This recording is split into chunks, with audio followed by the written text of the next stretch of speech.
প্রায় ১৭ বছর পর নির্বাসিত জীবন শেষে দেশে ফিরছেন বিএনপির ভারপ্রাপ্ত চেয়ারম্যান তারেক রহমান। নেতারা মনে করেন নতুন বছরের শুরুতে ফিরতে পারেন তিনি। তার আইনজীবীরা বলছেন মামলার কাঁটা তার দেশে ফেরার পথে অন্তরায় হবে না। মাইদুর রহমান রুবেল জানাচ্ছেন বিস্তারিত।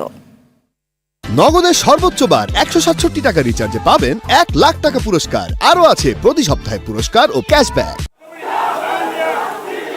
হাসিনা সরকার দেশ ছেড়ে পালিয়ে যাওয়ার পর নির্বাসিত জীবনের অবসান ঘটতে যাচ্ছে বিএনপির ভারপ্রাপ্ত চেয়ারম্যান তারেক রহমানের। কবে নাগাদ তিনি দেশে ফিরতে পারেন তা নিয়ে চলছে আলোচনা। তার দেশে ফেরার অপেক্ষায় আছেন দলের নেতাকর্মীরা। বিগত দুই সরকারের আমলে বিএনপির ভারপ্রাপ্ত চেয়ারম্যানের বিরুদ্ধে মামলা রয়েছে অন্তত ৩৩টি।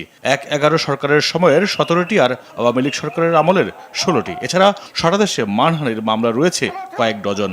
তবে আওয়ামী লীগ পতনের পর মিথ্যা মামলার জাল ছিঁড়ে বের হচ্ছেন বলে মনে করেন তার আইনজীবীরা। তারেক রহমান সাহেবের যে মামলাগুলা মিথ্যা ভিত্তির উপর দাঁড় করিয়ে সাজা দেওয়া হয়েছে রাজনৈতিক উদ্দেশ্যে, প্রত্যেকটা মামলায় আমরা আইনি প্রক্রিয়া মোকাবেলা করব। যদি মামলা প্রত্যাহার করা হয়, তিনি যেন বাংলাদেশের সর্বশেষ ব্যক্তি হন।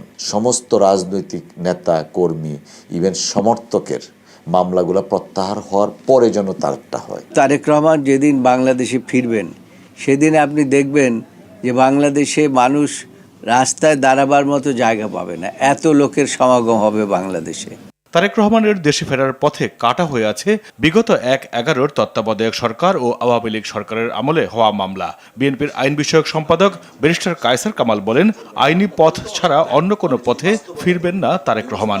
আদালত তার স্বীয় পর্যবেক্ষণ অনুসারে মতামতের ভিত্তিতে আদালত কর্তৃক এই মামলাগুলো নিষ্পত্তি হবে। ২১শে আগস্টের মামলায় জনাব তারেক রহমান সাহেবের কোনো নাম ছিল না।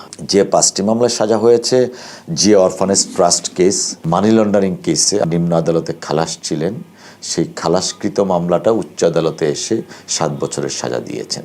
আর সিনিয়র আইনজীবী জয়নুল আবেদিন বলেন, আইনের প্রতি শ্রদ্ধাশীল তারেক রহমান। তার মামলা নিষ্পত্তিতে কাজ করছেন আইনজীবীরা। আমরা উদ্যোগ নিয়েছি, অচিরেই আইনগতভাবে মোকাবিলা করে তার সমস্ত মামলার থেকে তাকে মুক্ত করব। নির্ভর করে ওনার ইচ্ছার উপরে উনি কখন দেশে ফিরবেন। তত্ত্বাবধায়ক সরকার আমলে যৌথ বাহিনীর হাতে গ্রেফতার হয়ে ১৮ মাস কারাবাস শেষে ২০১৮ সালে চিকিৎসার জন্য লন্ডনে চলে যান তারেক রহমান। সেখান থেকেই বর্তমানে দল পরিচালনা করছেন তিনি। সাংবাদিক সমাজকে সতর্ক থাকা দরকার। মাইদুর রহমান রুবেল, RTV, ঢাকা।